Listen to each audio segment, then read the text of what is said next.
Jésus, avec toi, nous ressusciterons.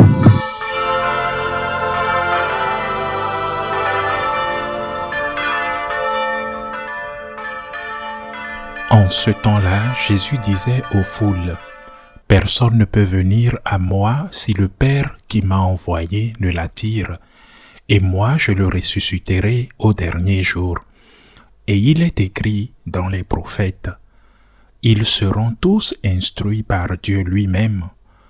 Quiconque a entendu le Père et reçu son enseignement, vient à moi. Certes, personne n'a jamais vu le Père, sinon celui qui vient de Dieu. Celui-là seul a vu le Père. Amen, amen, je vous le dis. Il a la vie éternelle, celui qui croit. Moi, je suis le pain de la vie. Au désert, vos pères ont mangé la manne, et ils sont morts. Mais le pain qui descend du ciel est tel que celui qui en mange ne mourra pas. Moi, je suis le pain vivant qui est descendu du ciel. Si quelqu'un mange de ce pain, il vivra éternellement. Le pain que je donnerai, c'est ma chair donnée pour la vie du monde. » Acclamons la parole de Dieu. Nous continuons à méditer en cette 3e semaine de Pâques sur ce large passage de l'évangile de Saint Jean connu comme le discours sur le pain de vie. J'ai déjà mentionné que Saint Jean est l'évangéliste le plus profond, peut-être aussi pour cette raison le plus difficile à comprendre, et que nous devons lire attentivement ces paroles, presque mot à mot, pour saisir le sens de l'enseignement de Jésus que Saint Jean nous transmet. Dans ce fragment d'aujourd'hui, dans ce vaste texte sur le pain de vie, Saint Jean commence par dire que la foi est un don. Nul ne peut venir à moi si le Père qui m'a envoyé ne l'attire, dit le Seigneur. La foi est un don. Or, ce don est-il un don que Dieu donne capricieusement à qui il veut, ou un don qui s'offre à tout le monde et que seuls certains acceptent? C'est un mystère que Dieu connaît, et c'est pourquoi nous ne pouvons pas juger les gens. Nous pouvons juger les actions, mais nous ne pouvons jamais juger les gens. Ne jugez pas, et vous ne serez pas jugés, dit le Seigneur. Il y a des gens qui n'ont jamais entendu parler du Christ. Bien sûr, dans le passé, c'était évident. Eh bien, même aujourd'hui, je suis sûr que malgré les médias, il y a des gens qui vivent dans de nombreux endroits du monde, dans les pays musulmans par exemple, où le message du Christ n'atteint pas, ou s'ils parviennent, ou si le message parvient, il est frelaté. Qui sait avec quelle publicité négative? Dieu sait, Dieu jugera. Mais pour le reste, la foi est souvent rejetée parce qu'elle n'est pas pratique. Elle n'est pas à la mode. Elle est nuisible. Elle est exigeante. C'est un rappel constant que l'on vous dise que vous faites quelque chose de mal.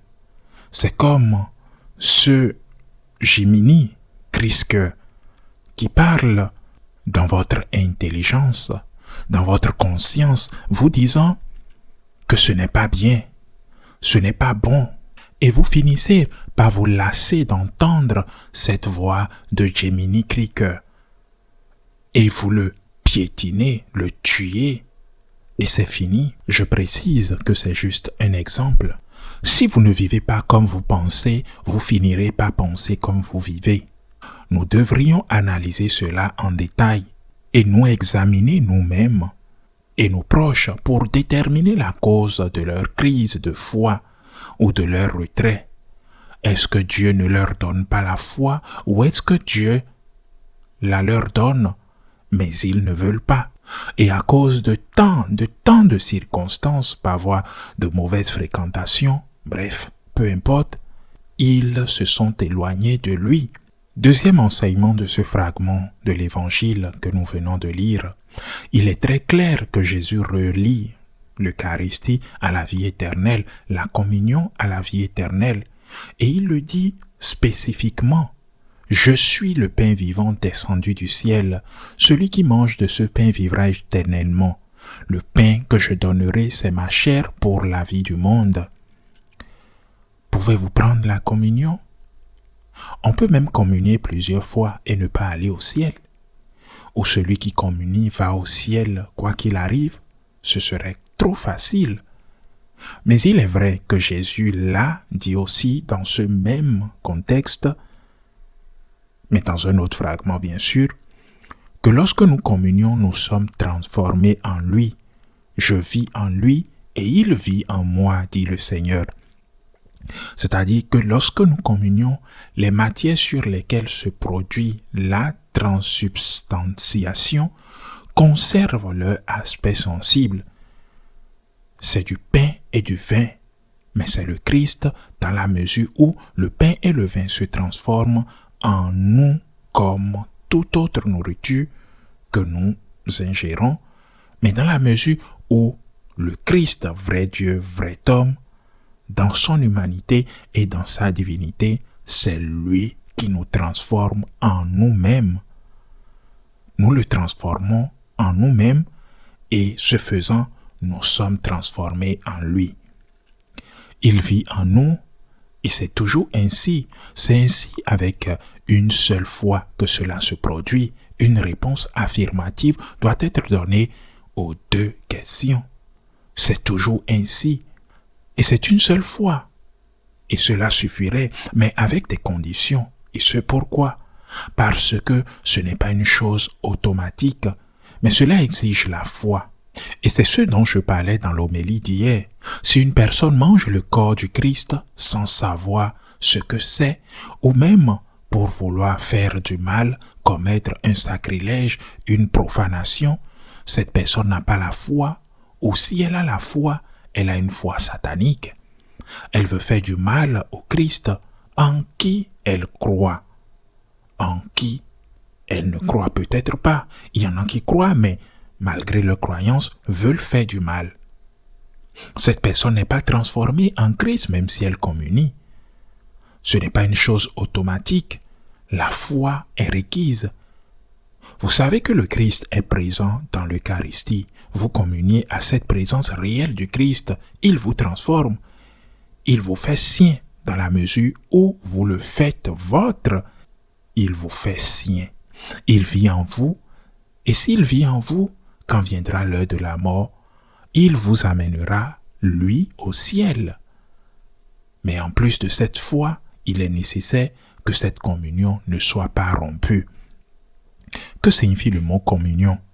Nous l'utilisons pour la communion eucharistique, mais cela ne signifie pas seulement que du moins dans notre langue ou dans la langue espagnole que nous parlons dans mon pays. Cela se dit dans le langage courant. Cela se dit que je communie avec cette personne et cela ne signifie pas que vous mangez un morceau de cette personne. C'est un acte de cannibalisme. Vous voulez dire que vous êtes d'accord avec cette personne. Je communie avec tout ce que vous avez dit. Je suis d'accord avec tout ce que vous avez dit.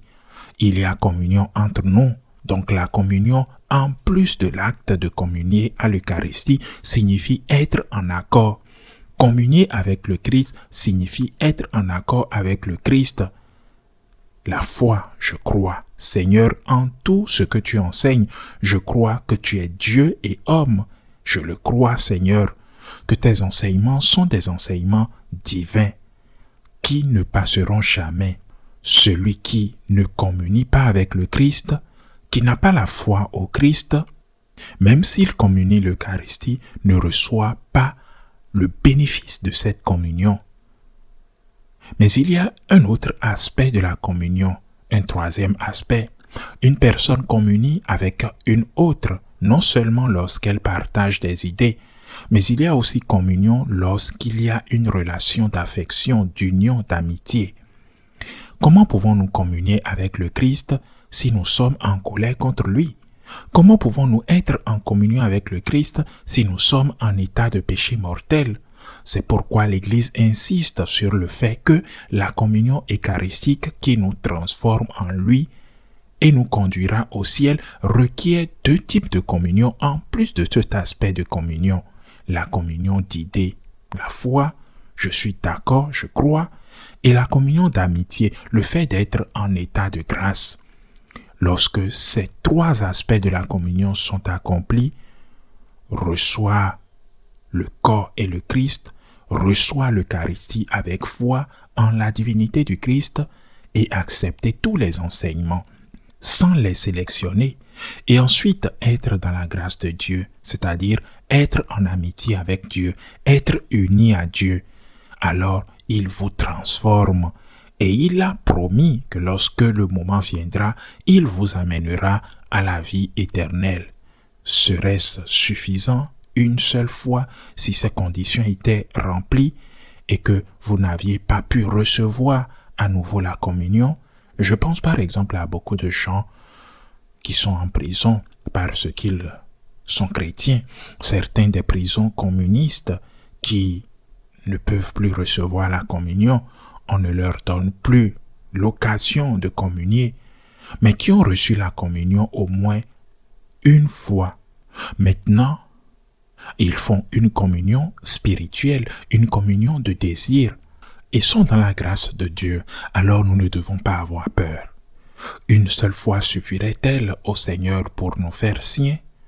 Ce n'est pas une question de quantité, c'est-à-dire ce n'est pas une question de il faut atteindre 7526 communions pour que le Seigneur fasse de toi le sien. Non, une seule fois suffira s'il y a communion, s'il y a adhésion à la foi et s'il y a amitié avec Dieu. Demandons au Seigneur que cette triple communion avec lui ne fasse jamais défaut et demandons que l'Église n'enseigne jamais, jamais, au grand jamais, qu'on peut recevoir la communion en cas de péché mortel. Le cardinal Müller l'a dit il y a quelques jours, aucun pape n'a le pouvoir de changer l'enseignement de l'Église et de dire que l'on peut recevoir la communion en cas de péché mortel. Et si aucun pape n'a ce pouvoir, alors aucun évêque ou prêtre ne l'a non plus. Demandons au Seigneur que l'Église reste toujours fidèle à Jésus-Christ. Ainsi soit-il.